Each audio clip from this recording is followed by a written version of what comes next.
जी बिस्मिल्लाहिर्रहमानिर्रहीम। मेरा नाम है जी डॉक्टर मोहम्मद अदनान। तो सबसे पहले हम आपको अपने YouTube channel dairy farming and business plan पर खुश आमदीद करते हैं। तो आज हम आपको एक ऐसा नुस्खा, एक ऐसा प्रोटोकॉल बताने जा रहे हैं जिससे आप अपनी गाय या भैंस को बच्चा देने के बाद 2 माह के अंदर अंदर प्रेग्नेंट करवा सकते हैं।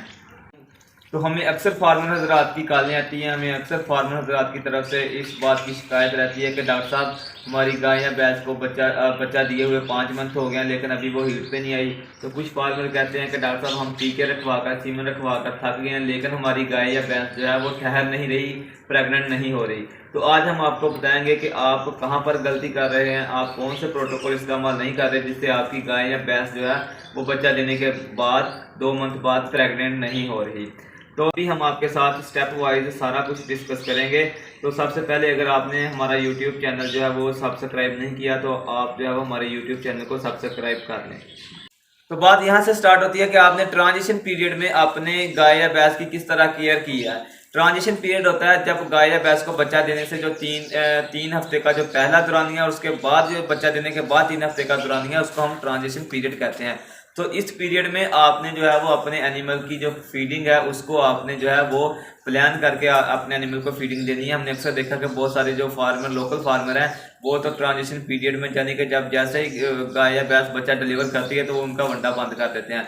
आपने ये गलती बिल्कुल नहीं करनी। आपने इसके साथ साथ क्लोजअप, उसका जो क्लोजअप है उस पर अच्छी तरह फोकस करना है। उसमें जो आपने फीडिंग प्लान सेट करना है, आप डी कैट उसमें दें, उसके बाद ग्लाइकोलिन दें, बाईपास फैट दें, उसके साथ साथ आप डीसीपी दें और आप जो है 5 से 6 किलो जो है वो वंडा अपने जानवरों को दें। क्योंकि अगर आपकी ट्रांजिशन पीरियड की मैनेजमेंट अच्छी नहीं होगी तो आपके जानवरों में जेर रुकने का मसला भी आएगा। इसके साथ साथ मेटाबॉलिक डिसऑर्डर्स जिसमें कीटोसिस का सामना करना पड़ेगा, मिल्क फीवर का आपके जानवरों को सामना करना पड़ेगा। तो फिर कभी भी 2 माह के अंदर अंदर आपके जो जानवर हैं वो प्रेग्नेंट नहीं हो सकेंगे। और दूसरी सबसे अहम बात, जैसे ही आपकी गाय या भैंस बच्चा दे दे, जेर फेंक दे, तो आपने जो है वो 2 टेबलेट्स जो है, 2 गोलियां पेट्रोक्सीमीन, 2 गोलियां उसके यूट्रस के अंदर रखनी है, उसकी बच्चेदानी के अंदर 2 गोलियां रखनी है पेट्रोक्सीमीन टेबलेट्स की। या फिर जो है वो आप ऑक्सी टेट्रासाइक्लिन जो है वो 50 ml उसको 2 लीटर नॉर्मल सलाइन में मिक्स करके उसका वाश आउट लाजमी दें। क्योंकि इससे जो है वो एक तो जो जरासीम अंदर गए होंगे वो किल हो जाएंगे, आपके जानवर में इन्फेक्शन का जो चांस है वो मिनिमाइज होगा। उसके बाद जो है वो आप 7वें दिन पर इसको साइक्लोमेट का इंजेक्शन लाजमी लगाएं। उससे जो है वो यूट्रस की, बच्चेदानी की कंट्रैक्शन होगी तो जो इसके अंदर लोशिया वगैरह होगा या गंद वगैरह होगा वो जो फेंक देगी। उसके बाद आपने फिर जो है वो 15वां दिन होगा उसमें आपने जो है वो ऑक्सी टेट्रासाइक्लिन का इसे वॉश आउट लाजमी देना है। तो अभी ये हमारी गाय है, इसने जेर अभी फेंकी है, तकरीबन इसे 1 घंटा हो गया जेर फेंके हुए। तो अभी हम जो है वो इसको पेट्रोक्सीमिन टेबलेट्स रखने लगे हैं। उसके बाद जो है वो हम इसको 7वें दिन पे साइक्लोमेट का इंजेक्शन लगाएंगे।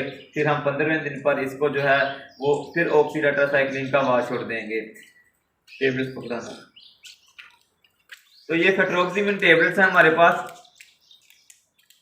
मेरे मुंह देखिए करिए। पहले आपने जो है वो ग्लव्स और इसको अपना जो है डिसइंफेक्टेंट एंटीसेप्टिक सोल्यूशन से जो है वो अच्छी तरह वॉश कर लेना है। सबसे पहले आपने ग्लव्स के ऊपर एंटीसेप्टिक सोल्यूशन लगाना है, पायोडीन, और इसकी वजाइना के ऊपर भी आपने जो है वो एंटीसेप्टिक सोल्यूशन लगाना है ताकि कोई भी जरासीम जो है वो आप अंदर ना लेकर जा सके।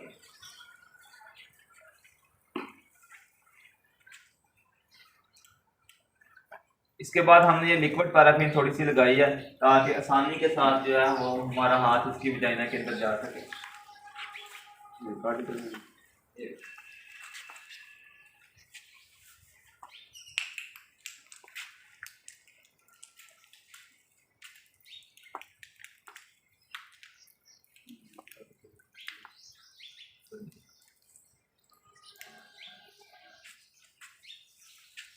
अभी हम ये पेट्रोक्सीमिन टेबलेट्स जो है वो फेटरो वालों की बोल्स के अंदर रख रहे हैं। इसकी अभी बच्चेदानी का मुंह बिल्कुल खुला है। तो एनिमल की जो सर्विस होती है वो बच्चा देने के बाद यानी जेर फेंकने के बाद 1 से 2 दिन तक जो है वो ओपन रहती है। तो आपने कोशिश करनी है जैसे ही आपका एनिमल जो है वो जेर फेंके आपने उसके अंदर जो है वो पेट्रोक्सीमिन टेबलेट्स रख देनी है।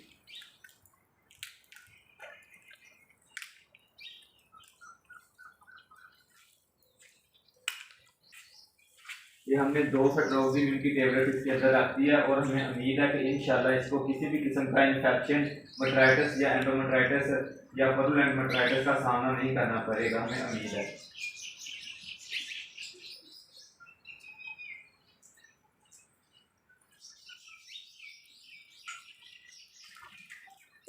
उसके बाद जो हाई प्रोड्यूसर एनिमल होते हैं उनमें फॉलिकुलर सिस्ट के भी काफ़ी ज़्यादा केसेस आते हैं। जब आप ब्रीडिंग अपना टारगेट ब्रीडिंग प्रोटोकॉल सेट करते हैं, आप अपने एनिमल को चेक करते हैं तो उसमें फॉलिकुलर सिस्ट बना होता है, यानी कि ओवरी के ऊपर जो होता है वो बड़ा अंडा बना होता है। फॉलिकुलर सिस्ट का जो है ट्रीटमेंट करना स्टार्ट कर देते हैं तो आप जो है वो 1 महीना 2 महीने इसी चक्कर में ज़ाया कर देते हैं। तो इस चीज़ से बचने के लिए जब 1 मंथ हो जाए, आपकी 1 माह हो जाए आपकी गाय या भैंस को बच्चा दिए हुए, तो आपने जो है उसमें 5 ml जो कंसेप्टाल का इंजेक्शन है वो आपने इसको लगा देना है, ताकि इसमें फॉलिकुलर सिस्ट का केस ना आ सके और ये टाइमली प्रेग्नेंट हो सके। अगर आप इन चंद बातों का ख्याल रखेंगे तो इंशाल्लाह आपकी गाय या भैंस जो है वो 2 माह के अंदर अंदर जो है वो प्रेग्नेंट हो जाएगी, लाजमी प्रेग्नेंट हो जाएगी। क्योंकि एनिमल जो है वो इसलिए प्रेग्नेंट नहीं होता, या तो उसमें कोई न्यूट्रिशनल डेफिशिएंसी होती है, उसमें कोई ना कोई उसका जो फीडिंग प्लान होता है, उसके बाद या तो फिर उसके अंदर इन्फेक्शन होता है या हार्मोनल इम्बैलेंस होता है। तो आपने ये जो तैयारी है इसकी 2 माह पहले प्रेग्नेंट करवाने की, ये आपने जो है वो इसके ट्रांजिशन पीरियड से ही स्टार्ट कर देनी है, ताकि आपकी गाय या भैंस जो है वो 2 माह के अंदर अंदर प्रेग्नेंट हो सके। क्योंकि किसी भी डेयरी फार्म जो है वो उसकी कामयाबी का इन्हिसार इसी बात पर होता है कि आपका जो जानवर है वो 1 साल में 1 बच्चा लाजमी दे, वो 2 से 3 माह के अंदर अंदर बच्चा देने के बाद प्रेग्नेंट हो जाए। क्योंकि अगर आपका एनिमल प्रेग्नेंट नहीं होगा तो फिर एक टाइम ऐसा आएगा कि आपके एनिमल की दूध की प्रोडक्शन जो है वो डाउन हो जाएगी, तो आपका फार्म जो है वो लॉस की तरफ जाएगा। इसलिए आप इन चंद बातों पर अमल करें और अपनी जो गाय या भैंस है उसको 2 माह के अंदर अंदर प्रेग्नेंट करवाएं। उम्मीद है कि आपको वीडियो अच्छी लगी होगी। अगर आपको वीडियो अच्छी लगी है तो वीडियो को लाइक भी कीजिएगा, शेयर भी कीजिएगा और सब्सक्राइब भी कर दीजिएगा चैनल को। तो आज के लिए इतना ही, हमें इजाज़त दीजिएगा। अस्सलाम वालेकुम।